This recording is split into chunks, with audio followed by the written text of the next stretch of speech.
আপনাকে ক্রিকেটের কথাটা একটু বলি। ক্রিকেটেরটা তো খুব অনাকাঙ্ক্ষিত পরিস্থিতির কারণে হয়েছে।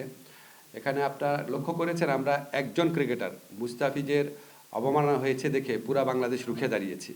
তো সেখানে আপনার বাংলাদেশ ক্রিকেট বোর্ডের একজন পরিচালক পুরা বাংলাদেশের সমস্ত ক্রিকেটারদেরকে মানে জন্য অপমানজনক যে মন্তব্য করেছেন, অপমানজনক যে মন্তব্য করেছেন, আমি একজন ক্রিকেট ফ্যান হিসেবে বলি, আমার কাছে খুবই দায়িত্বহীন মনে হয়েছে এটা। আমাদের এখন গ্লোবালি এই মেসেজ দেওয়া প্রয়োজন, আমরা সবাই ঐক্যবদ্ধ একটা জাতি। ক্রিকেট বোর্ড, ক্রিকেটার, ক্রিকেট আমোদী, আমরা সবাই ঐক্যবদ্ধ একটা জাতি। আমরা দেশের মর্যাদার প্রশ্নে ঐক্যবদ্ধ রয়েছি। তো এরকম একটা সময় একটা দায়িত্বশীল পদে থেকে সমস্ত ক্রিকেটারদেরকে অপমান করে কথাবার্তা বলা, এটা এটা কীভাবে একজন মানে এটা কীভাবে সম্ভব হলো আমি বুঝতে পারছি না আর কি। খুব দুঃখজনক, খুবই দুঃখজনক। যাই হোক, এটা ক্রিকেট বোর্ডের ইন্টারনাল ব্যাপার, তারা ব্যবস্থা নেবে। আর রাস্তাঘাট আটকে রাখা, আপনাকে কি বলবো, আমাদের মনে হয় 16 মাসের মধ্যে 2000 আন্দোলন হয়েছে রাস্তাতে। এখন আপনার গণ অভ্যুত্থান বা বিপ্লবের পরবর্তী সময় মানুষের এক্সপেকটেশন অনেক বেড়ে যায়, কিন্তু এক্সপেকটেশন যেই মাত্রায় বাড়ে সবার আবার দায়িত্ববোধ সেই মাত্রায় বাড়ে না।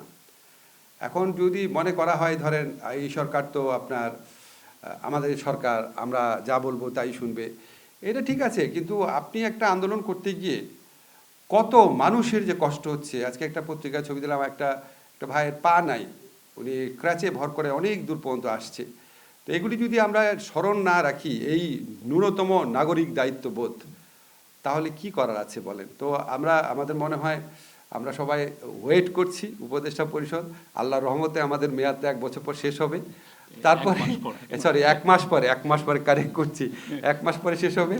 আমি খুব আগ্রহ নিয়ে দেখবো যে কত রাস্তায় আন্দোলন হয় এরপরে। ধন্যবাদ।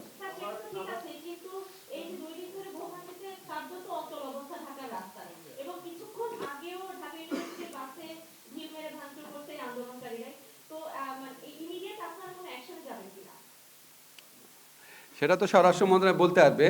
তবে আমার মনে হয় কি, রাস্তাঘাট বন্ধ করে দেওয়া, আটকে রাখা, এটার বিরুদ্ধে আমাদের সামাজিক প্রতিরোধও দরকার। আমরা ফ্যাসিস্ট শেখ হাসিনাকে দমন করার মতো শক্তি গণমানুষের আছে। তো গণমানুষের ভোগান্তির ক্ষেত্রে গণমানুষেরও কিছু ভূমিকা নেওয়ার স্কোপ আছে মনে হয়।